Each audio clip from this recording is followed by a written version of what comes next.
Welcome back to the table, friends. I'm your humble host, GreyDMs, and with me, as always, is my co-host and co-conspirator, Owen. Hello. You are listening to Tabletop by Night, a weekly podcast where we continue our exploration of Vampire the Masquerade.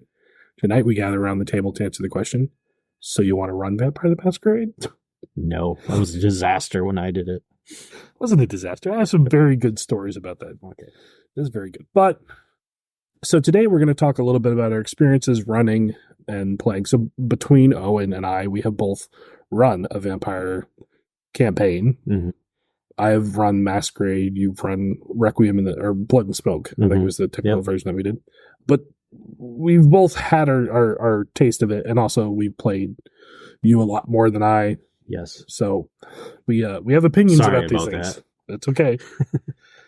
Sometimes you like to be the storyteller. So we're going to kind of dive into our practical information that we can share with you, our opinions about these things, so that hopefully it's useful to you. There are a lot of resources online these days in regards to running campaigns, creating NPCs, creating sessions, all this stuff. You can YouTube for days, stuff like this. So we're not going to try to repeat the typical stuff, even though a lot of the stuff still going to repeat a lot of it. Yeah, we're just going to kind of walk through kind of our process, how we see things, and we'll hope that you might find something useful there. Yeah, and by no means are we scholars or authorities on any of this, so take what we say as suggestions and not as gospel. Dark gospel. That's our gospel. Oh, we're some weird denomination. True. Very, very true. So to start off, why would you want to be a storyteller? Don't do it. It's dangerous. So why would you want to sit in the big chair? I mean, every time I've attempted to do it, it's just because a story popped up in my head, and I was like, this would be really fun. Yeah, I think the chief reason is that you do have a story to tell, and I think the greatest second reason thing you have to understand is that you can let go of your story. Yeah. And another suggestion is don't hold on to that story, because as soon as you let it go into the wild, it's going to evolve in ways you never expected. Plan does not survive meeting the battlefield, and a story does not survive meeting the players. Right. Everything will change. Mm-hmm. If you're a fan of herding cats, then we've got a job for you. Yeah. The other thing too is if you are okay with pushing your ego down into the deep, deep pit inside as your players just point out all your flaws and rip you apart. What? Come on. No. They wouldn't do that. Never. And finally, probably the most actual reason why most of you are sitting in the seat, no one else would do it. Yeah. I'm sorry. Like I said, I tried. But so if you find yourself in one of these situations, or you kind of think that despite us telling you this, you do want to be a storyteller, then hey, congratulations.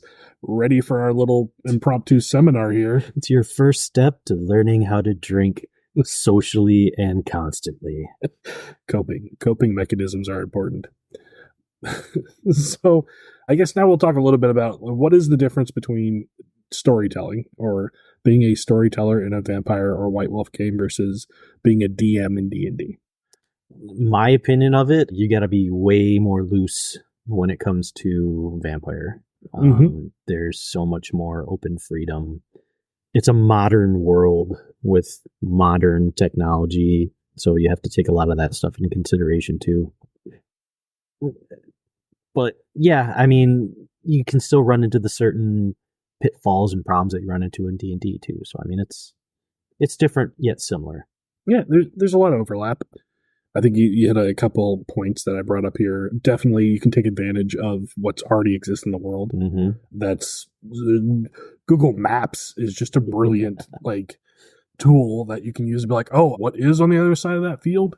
Type. Oh, hey, cool. It's a farmhouse. Well, it's like what we did when I initially made Keith, and we actually went to New York in Google Maps, figured out where he would live, what was nearby. Yeah. That was really interesting because we figured out Elysium would be this museum that was just down the road from him, and it was very fun.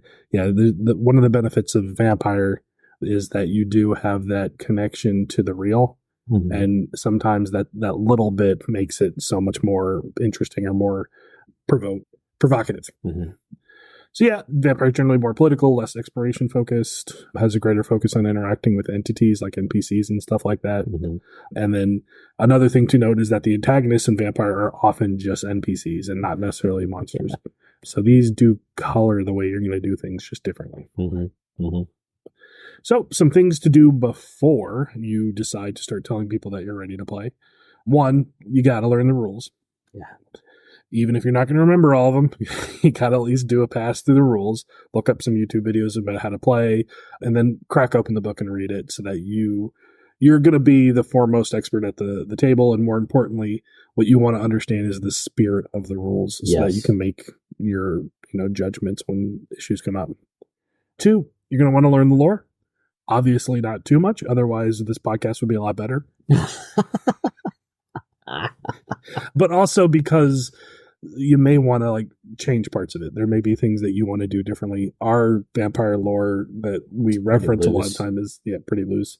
There's a lot of things that we just did differently. New York is vastly different than the previous. A lot of what is set up in the lore, we just kind of took as suggestions, and we kept the governmental function of how vampire society works, but then just introduced our own people to it. Mm-hmm. So definitely, if you want to stick to a very predictable lore takes place in this thriving community, there's a plethora of YouTube videos out there too. Some really good channels that will basically give you more accurate, kind of up to date lore of the setting and what's happening right now. Yeah, and as stuff changes, there's also some really good series that we've talked about before. But you can then say, okay, well, if I want to reference that as opposed to this kind of homebrew version that you're going to be creating, it's always there for you. Suggestion, especially if you haven't DM'd before, is always start a little bit smaller. Yeah. Don't try to DM a group of 8 or 9, especially in the middle of a living room while they're all staring at you. Sometimes somebody's not going to have a good time, and hopefully it's you, but chances are hopefully it's you not having a good time. Well, because the storyteller, it might suck for you, but as long as everybody else is happy. The servant is the storyteller is a servant of the people. Yeah. And then finally, unfortunately, pretty much with all the TTRPGs out there, you're going to incur the monetary expense of the things for the game. Encourage your players to get dice. Definitely that helps the table out, but you're probably going to have to get the books. Yeah. Especially if you're dealing with people that have never done it before. Yeah. Because you're going to have a hard time convincing them to buy into something that they don't really know anything about. Yeah, and being an ambassador probably means you already need to have a couple extra sets of everything. Yeah. So, you made this decision. You started digging into it. So, this is one I think Owen could help me out a lot with. What makes a good player, and where should you look for players? So, we've kind of looked everywhere for good players. We've invited people to play that we never really expected to play with us before. And some of them were enjoyable to play with, but not everybody that did a good job really took to the game. So, honestly, where to find them? Wherever you think you can find them. When we started, I feel like there was that stigma where you didn't want to mention it to people because they're like, oh, they're going to think I'm weird or something, especially with Vampire, because you try to explain Vampire to people is you're weird. Yeah, that's a layer on another layer. Yeah. Especially nowadays, D&D is a little bit pretty approachable. Yeah. Vampire, they're like, oh, okay, so it's even not the thing I know vaguely about. Right. And I distinctly remember a very close friend of ours saying, I don't want to be one of those D&D nerds. And now what is he? Oh, yeah. That would, laughing his butt off. He's actually one of our best players. Yeah. So, these things, it's a much funner atmosphere out there. The big pitch, I think, when you're approaching players is that Vampire is a lot more social. Yeah. So you can kind of get in that where hey, we can do a beer and pretzels version of Vampire real quick. Oh yeah, absolutely. So it's very good for, I guess we'll get into some of these other things I wrote down here. So obviously you can transition an existing roleplay group if you have one. That's effortless. But one of the things you could do is exploit coworker relationships. Hey, We should try that. I wonder how every single person we brought to the table has gotten here. Like a lot of times, especially for us, a one-off or a holiday game has been a great introduction. Oh, yeah. Those have been really fun games. Yeah, not only are they fun for the players that might be existing at your table because they can kind of let off a little steam, but also because they're going to basically kind of spark that interest in some group of the people that show. So yeah, so one-offs, one-shots, I guess that's one-shots, holiday events, any reason to get a group of people through and just kind of be like, hey, we're going to do this one-time event and like have fun. Those usually get people up. You tried with your family once, didn't you? It was D&D, but yeah, we tried that. That was trying to get a senior citizen to play.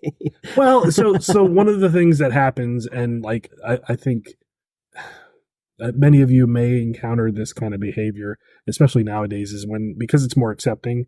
There's people in your life who are going to be like, "Oh, that's so great," and then you're going to be like, "Hey, you want to sit down at the table?" No. They're like, "No, I'll just watch. I'll just sit back and not engage with it." So that happened a lot in my family group. Luckily, enough people showed up, and the particular module that we went through, we never even got page 1, not even to page 1. I decided to randomly throw in a little precursor thing just to get things going, and they obsessed about it. So I learned my lesson there, but they all had a good time. Yeah. And they all kind of then understood things that we were talking about before. I do encourage it. If you go to, your parents or your loved ones on a regular basis and kind of like feel a little sheepish explaining to them what you do and they don't quite get it, like, yeah, roll a game for them. That'll clear up any conversations.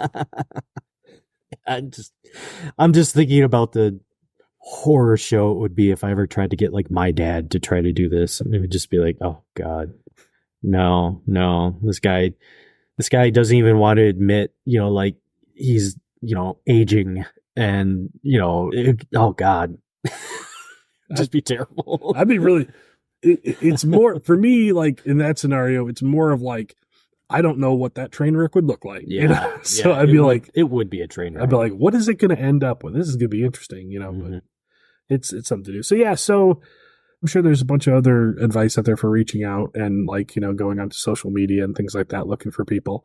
But you're going to want to look for players that can basically do two things. They can show up repeatedly. Yeah. And this is going to be the big trial, which is why doing a one-shot's really good, because a bunch of people are going to say, yeah, that sounds great. And not all of them are going to show up. Yeah, like 5%. Yeah. Sometimes one poor bastard. Last holiday of it. And the other thing is you're going to want to look for people that are consistently enthusiastic about what you're talking about. So if they show up, and most of us, you'll see it. You'll see that spark of just like, hey, what? So about that game we played. Yeah, that's always funny when you get that, it's just like, oh, did you have fun? Yeah, it was okay. I don't know if it's for me. And then a couple days later, it's like, so, like, are you doing that again sometime? It's the greatest thing. That is what happened to us. And the greatest version of that is always like, if you go in, because you're exhausted from doing your one shot, you're exhausted from putting all that effort in, and a couple weeks slip by, and then they come to you and they're like, so when are we doing the next session? And you're like, oh, okay, I've done my job. We're on the path now. We're on the rails. The first one's always free. Now let's talk about how to rein this in. Interesting. Be careful dragging people to the game, cut the chaff loose. I'm not sure what that's about. I'm assuming that's bringing people into the game that aren't really sure they want to do it. And then when you find out that they might want to continue doing it, but they're not a good fit.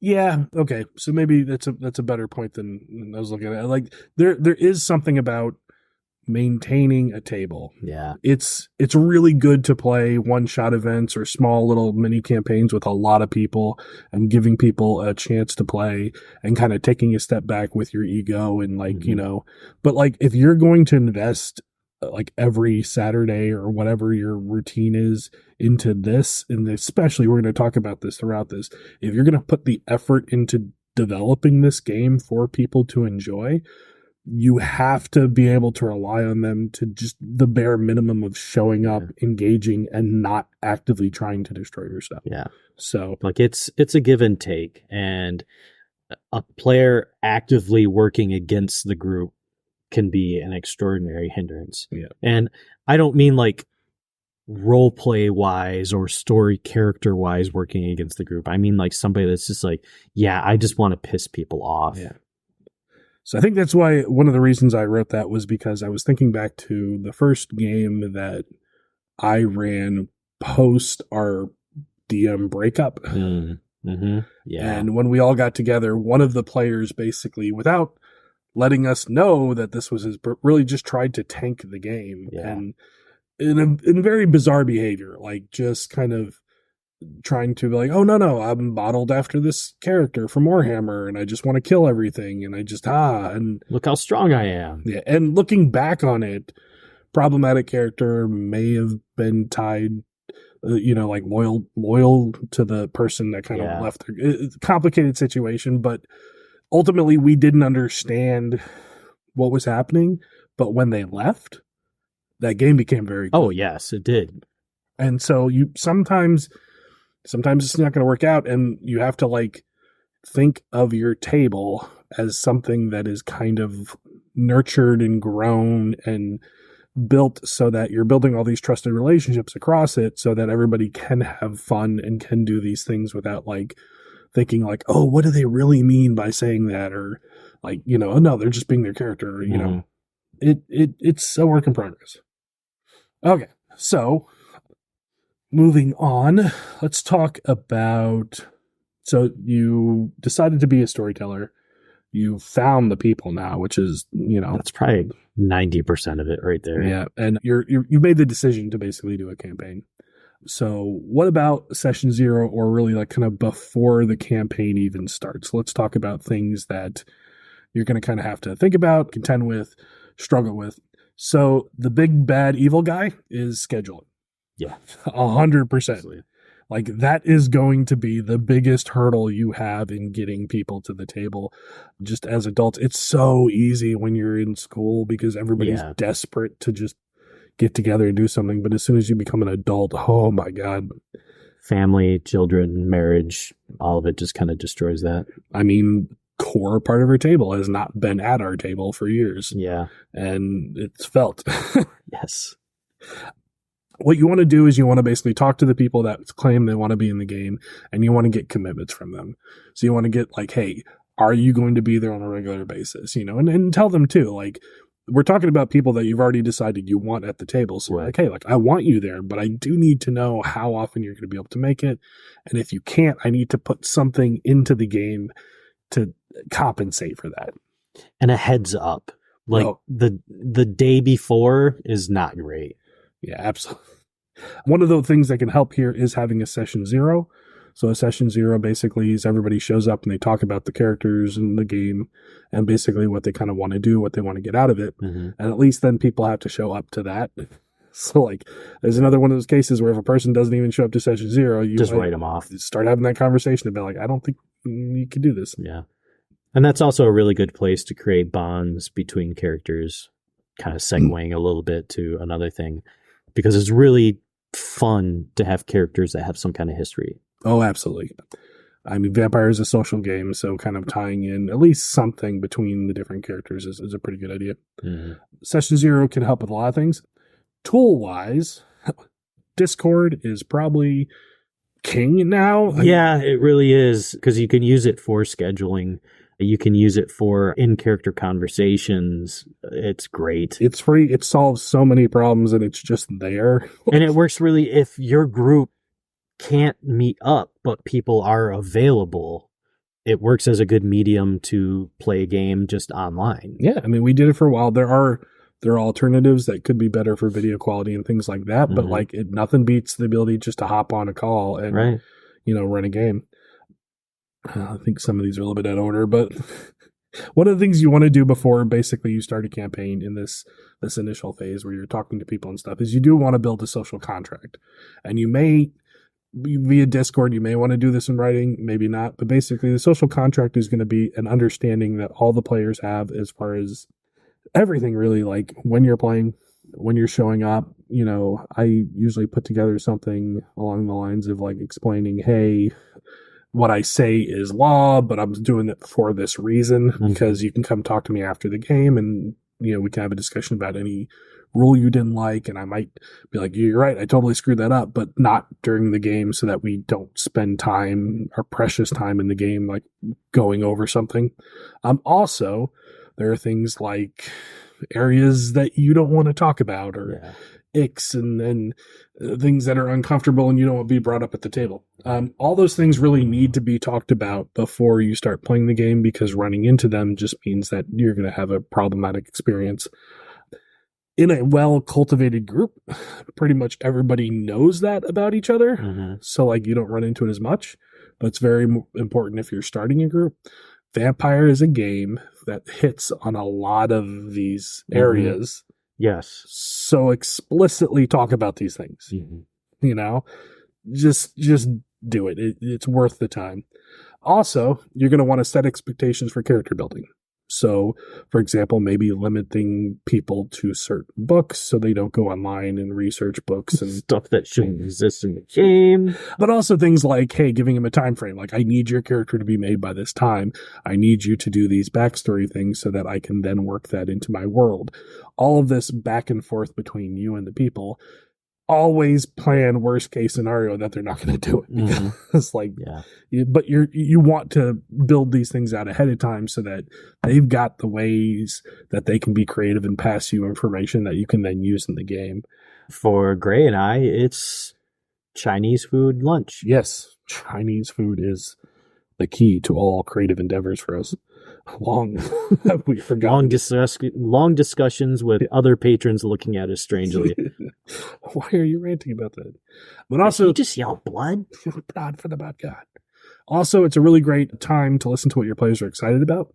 Players will often feed off other player ideas. And as the storyteller, basically, I know you think your idea is awesome, but I guarantee you they're going to like their idea better. Like, might as well start taking it. It's not stealing. It's and you don't, even if the idea is bad, you can at least take hints and pieces from it that are good. Like, it's the Leonardo DiCaprio thing. Like, I know that guy. I know, like, little bit goes a long way to playing that kind of stuff back. So. Okay, that brings us to character creation. My favorite. So, the Discord thing, I really encourage you to basically set up a separate channel for each player so that you have a relationship with each player at your table, that you can talk about stuff, not just like through normal messages, but like to keep relevant game things together. One of the things this allows you to do, if you're doing basically between session work, they can kind of talk to people, throw things out there. During COVID, we did this extensively with some players. Yeah. And it was fun. I mean, and we had players talking to each other through Discord as well. Not like through voice chat, but like through channels. And that was fun, actually role playing as the character, doing stuff, having them ask questions, and then me having to go, hey, great, do I know what they're talking about? And then I suddenly get like a file sent to me that has a certain thing detailed. And I'm just like, oh, okay. I can get that information. That was really interesting dynamic. Also, there's like, I don't know, like a small book written about Dahlia's character backstory that never got told to anyone else. There were so many adventures of her walking around Harlem, like dealing with her. And like, I was like, none of this is going to come out, but like, yeah, of course. Well, I mean, she is the queen of details. And it's funny because she really gets into these characters, but we never find out because she's very like the den mother of the group, and it's just like, oh, I'll write this down and blah blah blah, but she's never the one to disgorge much about herself. Yeah, and it showed in that game. It's a shame because that was one of my favorite things was how little she told us. And then every once in a while, I'd say a name or I'd mention something and she'd look at me and like, I didn't tell anybody that. And I'd be like, I know you didn't. There are functionally two kindred characters that she was dealing with like multiple times a week that you guys didn't talk to. And then Keith got involved with one of them. Yes. And that was like where a lot of that came from. But it was like it was just extensive writing, but it was still great. It's still great. It's funny because you contrast that with like someone like Jason, who's just like, okay, what happened? Okay, like, cool. Yeah, Jason wants to do this. Oh, really cool, awesome. I'm very happy about this. Well, wait, who died? Oh, all of them. Okay, dang. I'm gonna have to remember that next year. Yeah. All right. Okay, so as hopefully you've guessed, Vampire really doesn't work when players show up on like session 1 with their character. Yeah. Like you need to get ahead of that with each person, and you need to basically pull information, even if it feels like pulling teeth out of them. I'm going to give you a tool that can help with that later on, but like that is something that you kind of have to do because vampires have context. They have sires. They have, maybe kind of other child or of their sire that they're going to have to deal with. So like you kind of need to set all that stuff ahead of time, and you got to have that two-way communication. Yeah. The only contrast I have with that, and this is a me personally thing, is I can come up with the idea of a character, but it's very difficult for me to find the voice of that character until I start interacting with other people. Oh yeah. And once I do that, I kind of go through a little bit of a metamorphosis, and then I'm just like, oh, okay, I know who this guy is now. Yeah. Which kind of explain one of the ways you developed. It's good stuff we did. Yeah. So yeah, I encourage the players to basically write backstory. Those who want to write can write. Yeah. I mean, that fleshing out your character and kind of giving you the background to kind of give yourself an idea of how they would handle things right off the bat is good, especially when you're playing vampire and you're playing a freshly turned vampire, and how are they going to react to this? Like that's a very important thing to know. Like, are they going to freak out? Are they going to accept it? Are they going to be skeptical? What's their thing? And you can't just, hey, you're a vampire now. All right, cool. So where's the blood at? Yeah. So do I get a cape? What's going on? Where's my cape? So just like we talked about in session 0, where people can connect characters during this whole character development process too, that might be a time where you reach out and you say like, oh, hey, so you want to know this person that's going to exist in the world. Oh, as the storyteller, maybe you're clocking that person could exist in two people's backstories, things like that. There's also, when you're working with all your players to make their characters this back and forth, you can also get ahead of things that might be problematic for the group. So if you start seeing things where characters are going to start developing like just something that's going to turn into a wedge between them and everybody else, you can have frank discussions like, do you realize what you're doing? And maybe that's not a bad thing, but like, let's be clear about it ahead of time so that we're both agreeing to this. Yes. Just a good kind of prep. So I guess that gets us to your characters have their stories. You're ready to start playing kind of your session 1. So what do you need to prep to come to a session?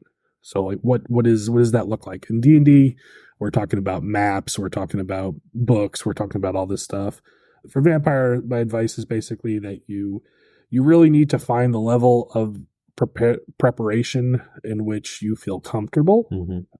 So this is going to be different for everybody, but like one of the most important things about role playing, especially being a storyteller, is learning how to ad lib. Yeah.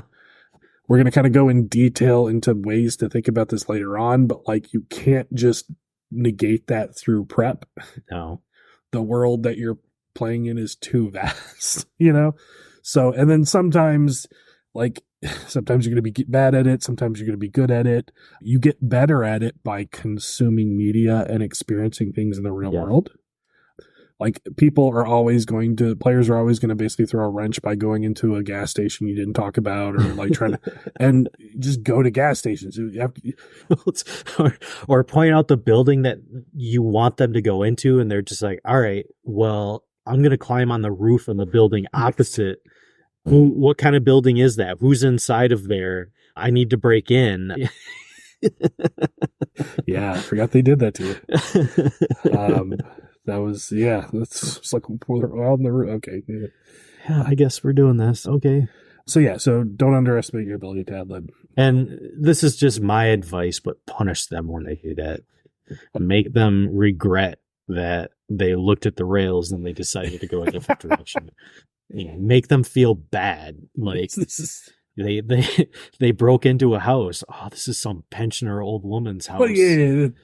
Now there is definitely like a whole like a GTA star system to players behaving badly. Okay, that is something we all do. Well, I'm not even talking about players acting badly. Like they might be coming up with a perfectly reasonable reason for doing something that you just did not think about. Oh yeah, well, I still think they should be punished for that. It's good too. I'm gonna get into that later on, the philosophy that I have. But like, yeah, I'm not saying you're wrong. It feels good, but like, it's like, oh, they knocked somebody down, trying to, get through this building that they broke into illegally and started some fire in. That's your next big bad. They have a reason to hate you. So I think Subnautica has the whole thing where if you swim too far out, it just says you like the Leviathan is coming and then it eats you. You're just like, I don't know, man. Sabat Pack is nearby. Sabat? Yeah, Sabat Pack is nearby. Sabat Pack is nearby.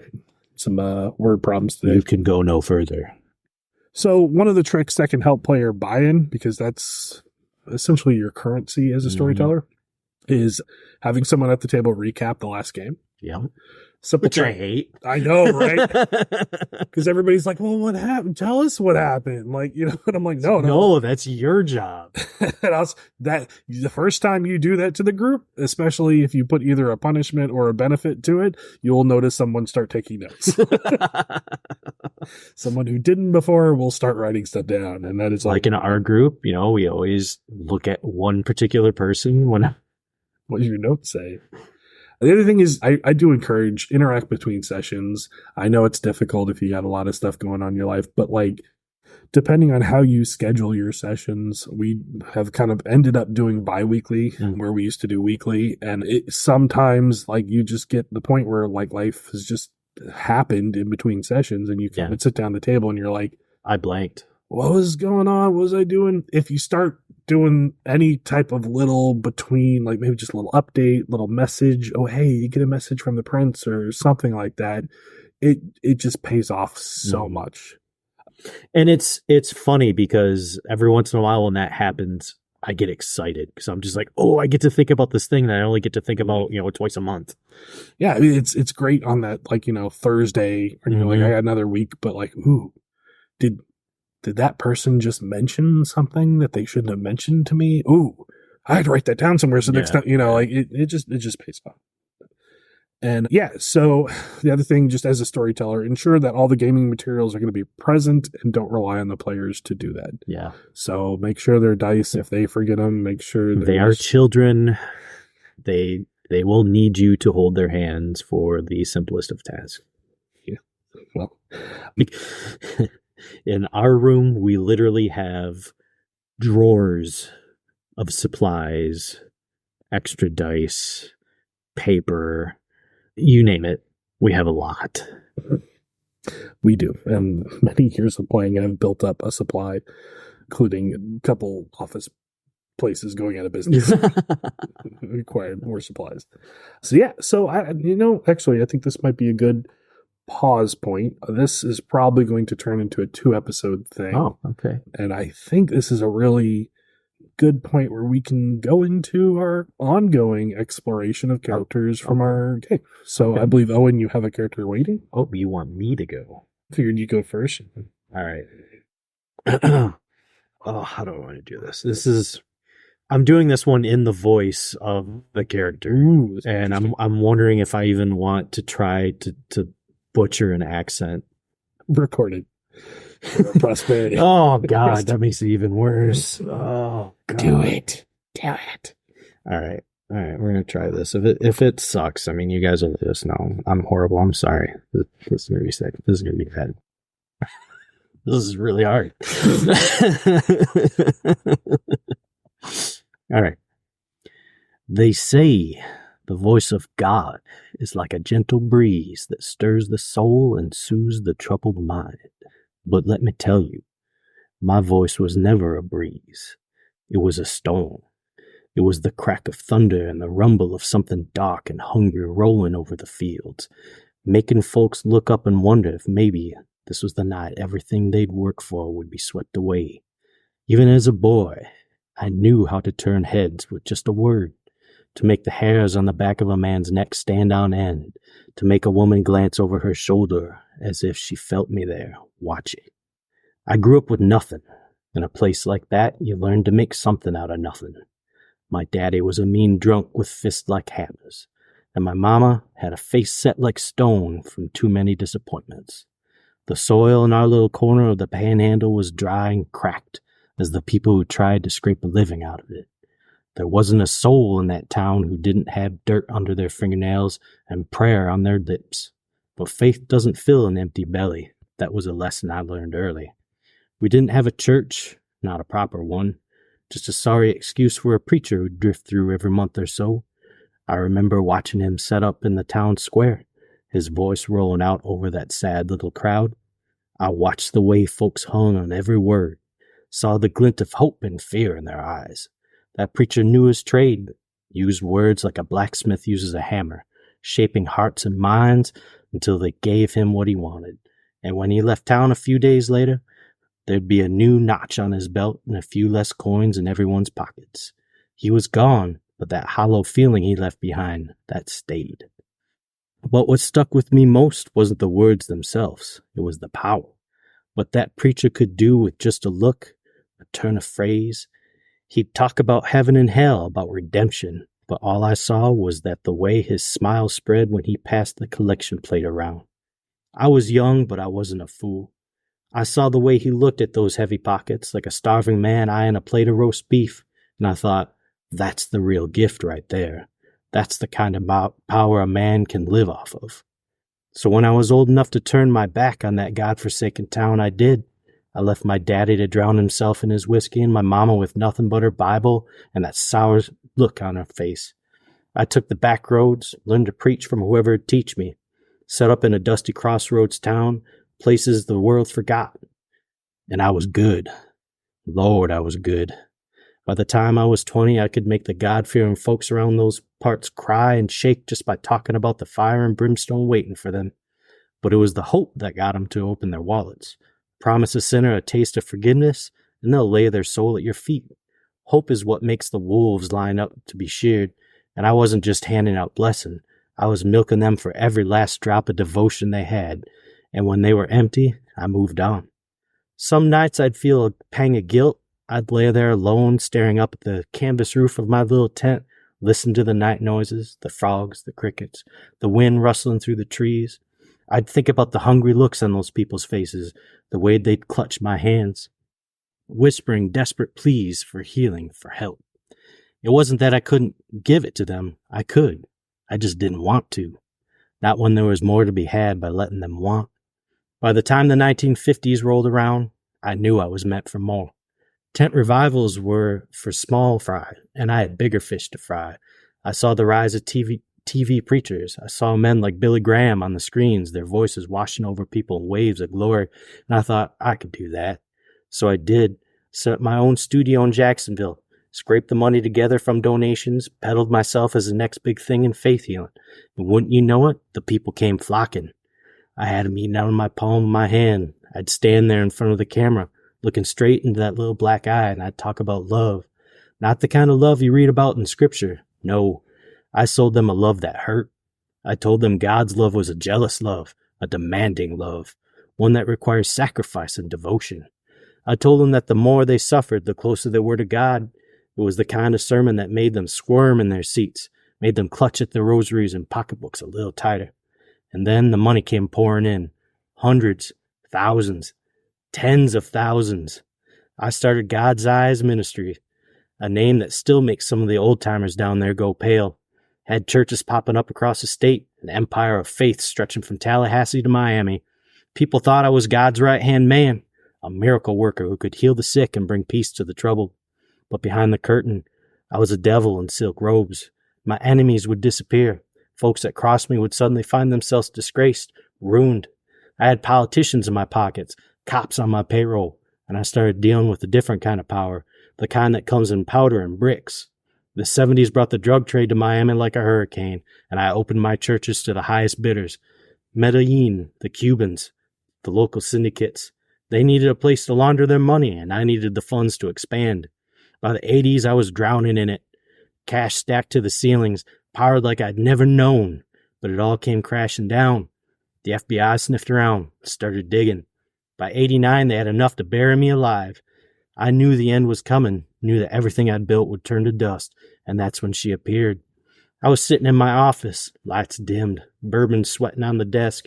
I remember thinking about burning it all down, taking as many of those bastards with me as I could. And then she walked in. She was like a shadow wrapped in silk, eyes dark and hungry.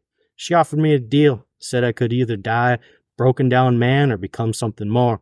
She promised me power beyond anything I'd known, promised me I'd never have to want for anything again. So I did what any man of God would do when faced with the devil. I said yes, and she gave it to me, gave me that dark kiss that sent my veins on fire, filled my mouth with the taste of sin, and then she laughed, and I felt it, a hunger like nothing I'd ever known, burning me alive from the inside. Next thing I knew, I was gone. They buried me, said I'd been killed by the very men I'd made deals with. They wrote me off as another corrupt preacher lost to his own greed. But I was alive and stronger than ever, so I bided my time, watched, waited, learned a new world I was a part of. By the time I reappeared, half the kindred in Jacksonville owed me something. And I don't want to say any more after that. I'd like you to give me your opinions so far. Oh, it's great. No, I mean, like, what do you think they are? Who do you think they are? What do you think? If that isn't the Sedite Primogen, I don't know. It's not the Sedite Primogen. Oh, you didn't make the Harpy, did you? No, I didn't make the Harpy. Seneschal? Yes, it is a Seneschal. Jeez. Wow, okay. By the time I reappeared, half the kindred in Jacksonville owed me something. When the old Seneschal disappeared, whether by my hand or by fate's, I took his place with a smile. Now I sit at the right hand of the prince, whisper in his ear like I did the governor of all those years ago. The city thinks I'm just another power-hungry elder playing his little games. They think they know me, but they don't. But by God, they're gonna learn. Okay. That was that is the character we talked about for the Setites. I mean, hands down, but like, okay. This is weird. I don't think I've ever watched a blacksmith hone a knife meant to stab them. I know. You're like, oh, it's so beautiful. Gotta be careful. Not dude, a single I nick in told the you, blade. I love the goofiness of this Florida game, but at the same time, I'm making monsters over here, and I love it. These are such fun characters. This thing is loaded. Like, yeah, okay, like it's awesome. It's I don't there's like after. We'll talk about stuff later on, but like it is great that to take that character from like the whole time I was like, oh, this is like the perfect ministry Primogen collection of the clan, collection of the the clan kind of thing that based on what we've been saying to like move it into be the Seneschal, and you're like, absolutely. Oh, why would you ever go to Miami? Like, it's a horrible place. And it's like that was my whole thing when we were talking about the prince. And, how the prince can't be this, like, bountiful power because of the strong players that are around him. And I'm just like, yes, this is the reason right here. That was good. Okay, pieces are making more sense to that conversation of why you were like, I kind of need some of this stuff to happen. Yeah, that's cool. I hope you people listen to that. I hope you guys like that. To the people listening that are not going to play in this, and to the people that are going to play in this, I am sorry. God help you. Yeah. You just heard a very difficult thing that's going to be in your poor kindred's life. And I feel that since I did that in character like that, whenever this character appears, whoever's DMing has to also do it in character. Take somebody away. I think, given my time spent in the South, I will be able you have a little bit of a bonus. My northern ass trying to do a southern accent. I'm just going to say, I think I've been in some of the mega churches that this guy would have. So I'll have to dig through my troubled childhood and channel some stuff there. So that was good. No, I was great. well fleshed out, well created, crafted monster. I told you the other day, a chef's kiss. I felt really proud of this one. Okay. Well, guys, this is kind of a weird one. We're going to sign off here because this is basically the part 1 to the next part of this, and I don't think we can stop once we get the ball rolling again. So, yeah. Hey, if you're listening to this, thanks, and look out for next week's episode where we'll continue. So, goodbye.